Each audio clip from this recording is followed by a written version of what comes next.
नमस्कार दोस्तों। आज की हमारी कहानी है जालिम बहू। यह एक शिक्षाप्रद कहानी है। जयप्रकाश जी आंसुओं से भरी आंखें लिए हुए अपने कमरे में बैठे हुए थे और लगातार कमरे की दीवार पर लगी अपनी पत्नी की तस्वीर को निहारते जा रहे थे और अपनी पत्नी के साथ बिताए हुए सुहाने पलों को याद कर रहे थे। उनकी आंखें लगातार अश्रुधारा बह रही थी।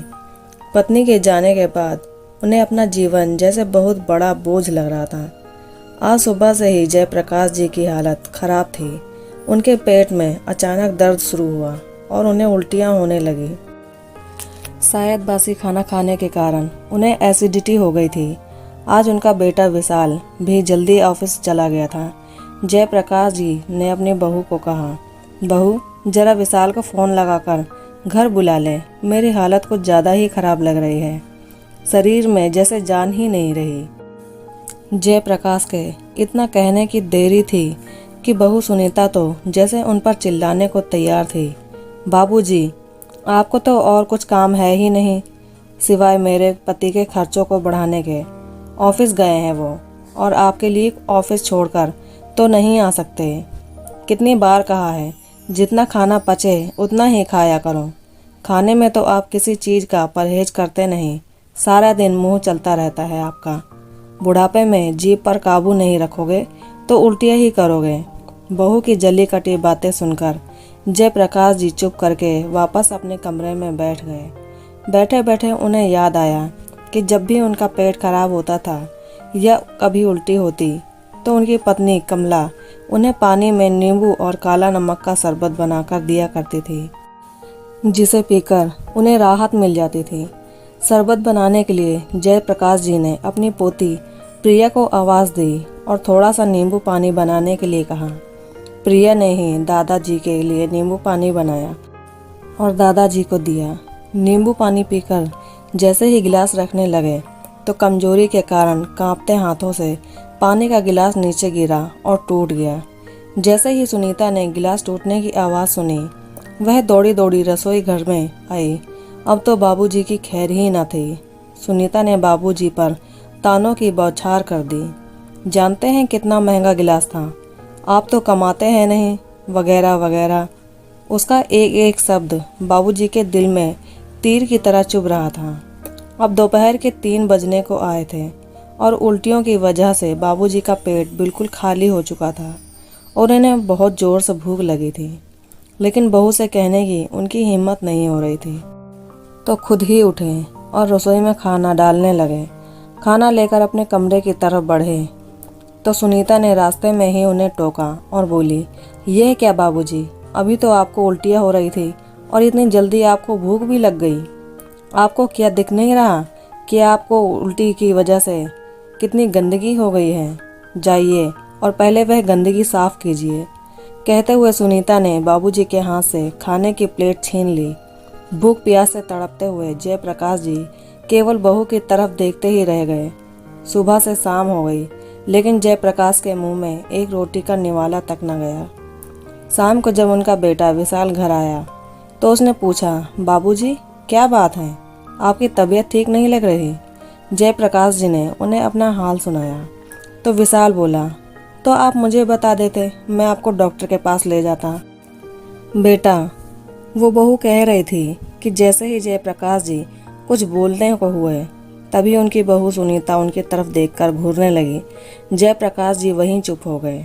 बाबूजी, आप कुछ कह रहे थे, बोलिए ना, क्या बोलना चाहते थे? विशाल ने बाबूजी से कहा। ये जानना चाहा कि वह क्या कह रहे थे।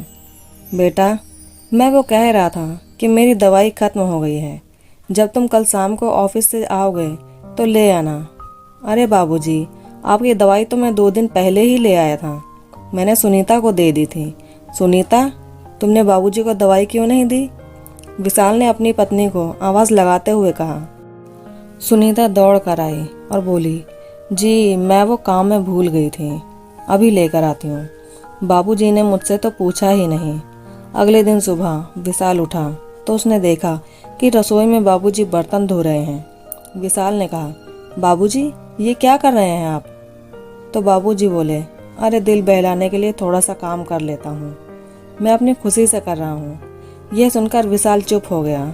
जब विशाल तैयार होकर ऑफिस के लिए निकल गया तो सुनीता बाबूजी से बोली, अच्छा तो दवाइयाँ ना दे मिलने पर आप मेरी उनसे शिकायत कर रहे थे और आज उनके सामने ही बर्तन धोना शुरू हो गए। थोड़ी देर के लिए रुक नहीं सकते थे?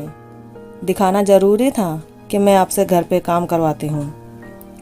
तो ठीक है, आपकी आज भी खाने की छुट्टी। यह सुनकर जयप्रकाश जी बहू के आगे हाथ जोड़कर गिड़गिड़ाने लगे और बोले, बहू 2 दिन हो गए हैं मुझे खाना खाए हुए। भूख के मारे मेरी जान निकली जा रही है। खाने के लिए 2 रोटी दे दो। कहते हुए जयप्रकाश जी की आंखों से अश्रु की धारा बह निकली।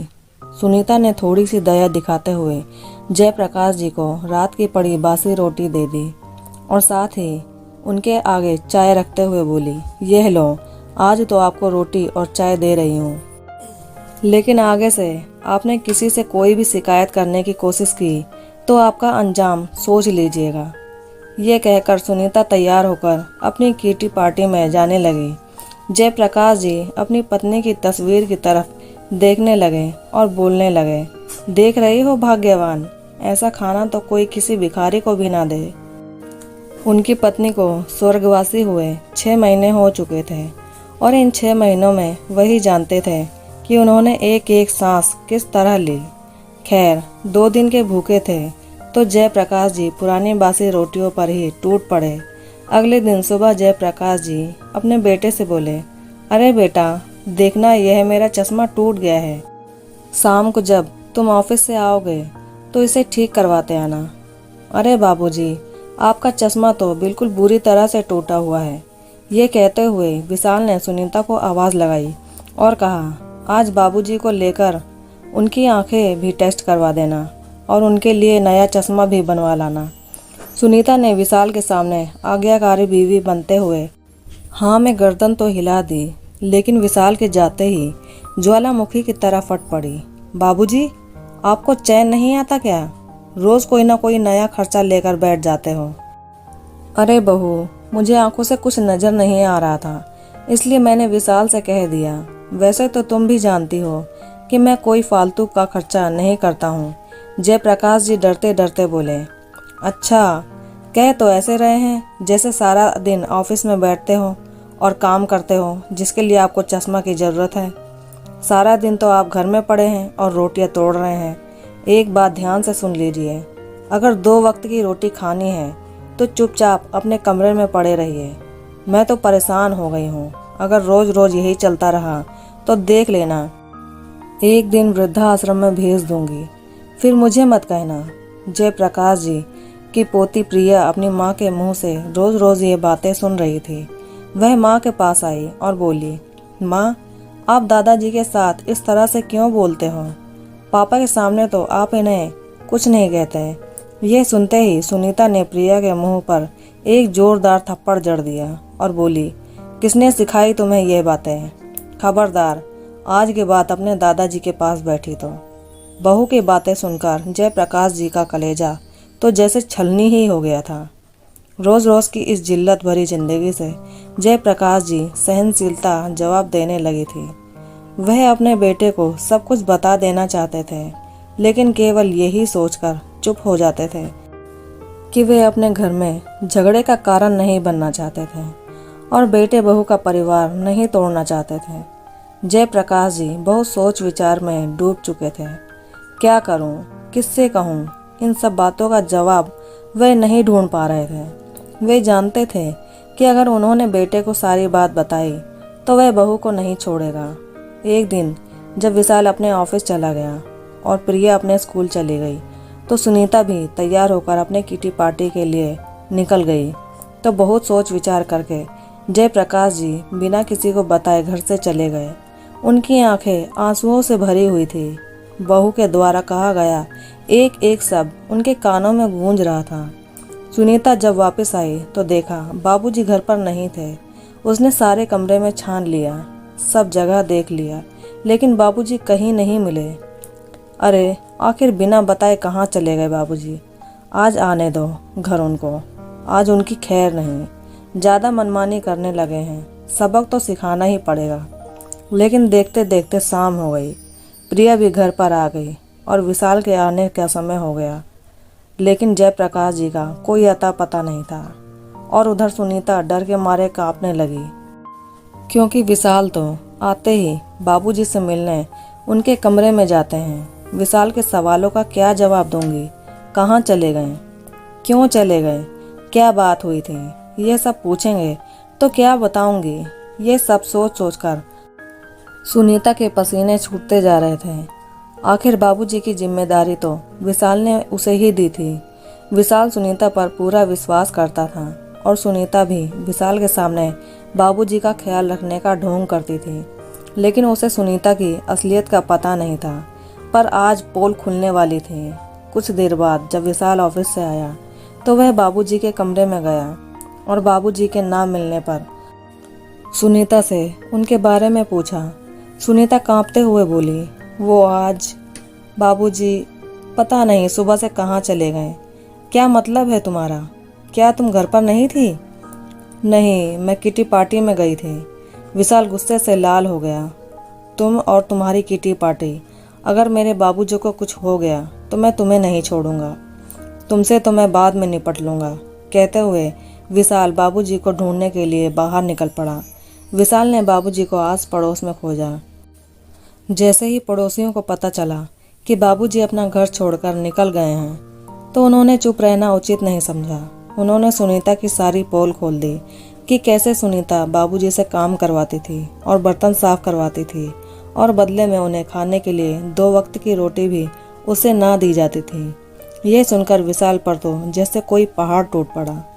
उसे वो पल याद आने लगे जब बाबूजी उसे कुछ कहना चाहते थे पर कहते कहते बीच में रुक जाते थे। शायद सुनीता के डर के कारण ही बाबूजी बोल नहीं पाते थे। कितना अनजान और कितना लापरवाह था मैं, जो मैंने सुनीता पर आंख बंद करके विश्वास किया और अपने बाबूजी की भावनाओं को समझ न सका। कहते हुए विशाल बाबूजी की खोज में दौड़ने लगा। अचानक उसे ख्याल आया कि बाबूजी अपने गांव जाने के लिए निकले होंगे और हो ना हो वह रेलवे स्टेशन पर ही मिलेंगे। विशाल दौड़ते दौड़ते रेलवे स्टेशन तक पहुंचा, लेकिन वहां जाकर भी उसे बाबूजी कहीं नहीं दिखे। वह थक कर हार कर प्लेटफार्म पर बैठ गया और सामने ही देखा कि बाबूजी भी प्लेटफार्म पर ही बैठे हुए हैं और लगातार आंसू बहा रहे हैं। उन्हें रोता देखकर विशाल को अपने दिल पर 100 झुर्रियाँ चलने बराबर दर्द महसूस हुआ। जो बाबूजी कभी आत्म स्वाभाविक के साथ रहा करते थे, वे आज मेरे कारण इस अवस्था में पहुंच गए हैं। विशाल भागकर अपने बाबूजी के पास पहुंचा। बाबूजी को देखकर उनके गले लग पड़ा और फूट फूट कर रोने लगा। बेटे को देखकर जयप्रकाश जी भी अपने आप को संभाल न पाए और अपने दिल का गुबार बेटे के आगे उन्होंने खाली कर दिया। पिताजी, मैं सब जान गया हूँ कि सुनीता ने आपके साथ कैसा व्यवहार किया, आप पर कितना अत्याचार किया, लेकिन आप आज तक चुप क्यों रहे? यह भी तो मैं जान गया हूँ। आज तक जो हुआ सो हुआ, आज के बाद ऐसा नहीं होगा। सुनीता ने आपको जो घाव दिए हैं उसका एक एक घाव का हिसाब तो मैं उसे देना ही पड़ेगा। पिताजी, अब आप मेरे साथ घर चलिए। विशाल अपने बाबूजी को हाथ पकड़कर घर की तरफ लेकर जाने लगा तो जयप्रकाश जी ने घर जाने से मना कर दिया। नहीं बेटा, मैं तुम्हारे और बहू के बीच झगड़े का कारण नहीं बनना चाहता। मैं चाहता हूँ कि तुम दोनों सुखी रहो। मेरा आशीर्वाद सदा तुम्हारे साथ है, पर मैं घर वापस नहीं जाऊँगा। विशाल किसी तरह बाबूजी को मनाकर वापस लेकर आया। घर आते ही सुनीता को देखकर विशाल का खून खौल गया। विशाल ने सुनीता से कोई सवाल नहीं किया, ना ही उसे कुछ बोलने का मौका दिया। आते ही उसके मुंह पर 4 थप्पड़ जड़ दिए। आज ये नज़ारा उनके पड़ोसी भी देख रहे थे, पर किसी ने आकर विशाल को नहीं रोका। विशाल का गुस्सा देखकर सुनीता के होश उड़ गए। उसका चेहरा गुस्से से लाल हो गया था और वह आज सुनीता को नहीं छोड़ने वाला। यह साफ साफ नजर आ रहा था। जलील औरत, मैंने तो तुझ पर विश्वास किया था, अपने बाबूजी को तेरे हवाले छोड़ा था और तूने मेरे विश्वास का गलत फायदा उठाया। मैं तो यही सोचता था कि मेरे बाबूजी घर पर रहकर बहुत खुश हैं, लेकिन नहीं, तुमने तो उनका जीना बदतर कर दिया। और मेरे सामने उनका ख्याल रखने का ढोंग करती थी। जितना दुख तुमने मेरे बाबूजी को दिया है उसे तो मैं ब्याह समेत तुझे वापस दूंगा। तुम अभी इसी वक्त मेरे घर से बाहर निकल जाओ। विशाल ने सुनीता के मायके को फ़ोन लगाया और उसकी माँ को बोला कि आज से मैं आपकी बेटी से सारे रिश्ते ख़त्म करता हूँ। आइए और अपनी बेटी को ले जाइए, मुझे इसकी कोई आवश्यकता नहीं है। और हाँ, मेरी बेटी प्रिया भी मेरे साथ रहेगी। तलाक का नोटिस मैं आपके घर पहुँचा दूँगा। विशाल ने जो किया वह देखकर सुनीता हक्की बक्की रह गई। जयप्रकाश जी बोले, बेटा गुस्सा शांत करो और मेरी बात ध्यान से सुनो। तुम्हें मेरी वजह से अपनी पत्नी से रिश्ता नहीं तोड़ना चाहिए। अब तुम पति पत्नी ही नहीं, माँ बाप भी हो। सोचो तुम्हारी बेटी पर क्या गुजरेगी। मेरा क्या है, मैं तो कहीं भी रह लूँगा। नहीं बाबूजी, ये घर मुझसे पहले आपका है। इस घर के मालिक आप हो और यह घर आपसे कोई नहीं छीन सकता। अगर कोई घर छोड़कर जाएगा तो वह सुनीता होगी। मुझे अपने पिता की ज़रूरत है, उसे अपने ससुर की ज़रूरत नहीं है, इसलिए वह घर छोड़कर जा सकती है। ये कहकर विशाल ने सुनीता के कपड़े बैग में पैक करना शुरू कर दिया। सुनीता ज़ोर ज़ोर से रोते हुए बाबूजी के पैरों पर गिर पड़ी और माफ़ी मांगने लगी। बाबूजी, मुझे बहुत शर्म आ रही है। मैंने आपके साथ बहुत बुरा व्यवहार किया। यह भी नहीं सोचा कि माँ के जाने के बाद आप कितना अकेला महसूस करते होंगे। आज मैं अपने किए पर बहुत शर्मिंदा हूँ। आज सुनीता उन्हीं बाबूजी से अपने किए कर्मों की माफ़ी मांग रही थी, जिनके साथ कभी नौकरों की तरह व्यवहार किया करती थी। जयप्रकाश जी बहू से बोले, बहू, विशाल मेरा इकलौता बेटा है और मैं उसके जीवन में कभी दुख नहीं देखना चाहता। जो हो गया सो हो गया, लेकिन मैं अपने बेटे का घर टूटते हुए नहीं देखना चाहता, इसलिए मैंने तुझे माफ़ कर दिया। देख निर्लज्ज, मेरे बाबूजी का दिल कितना बड़ा है। तूने इन पर कितने जुल्म ढाए, फिर भी उन्होंने तुझे माफ़ कर दिया। उस दिन से बहू के व्यवहार में ज़मीन आसमान का परिवर्तन आ गया। अगले दिन सुनीता बाबूजी के कमरे में आई और बोली, बाबूजी आपकी चाय। चाय रखकर सुनीता ने बाबूजी का आशीर्वाद लिया। आज बाबूजी अपनी पत्नी की तस्वीर के सामने सुकून से बैठे थे और खूब सेवा करवा रहे थे। आज उनकी सारी चिंताएं दूर हो गई थी। उनकी पत्नी की मृत्यु के बाद आज पहली बार ऐसा हुआ था कि वह सुकून की सांस ले पा रहे थे और यही दुआ कर रहे थे कि भगवान हर माता पिता को विशाल जैसी औलाद दे। तो दोस्तों, कैसी लगी एक पिता की कहानी? अगर अच्छी लगी तो प्लीज़ वीडियो को लाइक करें, शेयर करें और हमारे चैनल को सब्सक्राइब करें। और इन पिता की कहानी आपको कैसी लगी ये हमें कमेंट करके ज़रूर बताएं। धन्यवाद।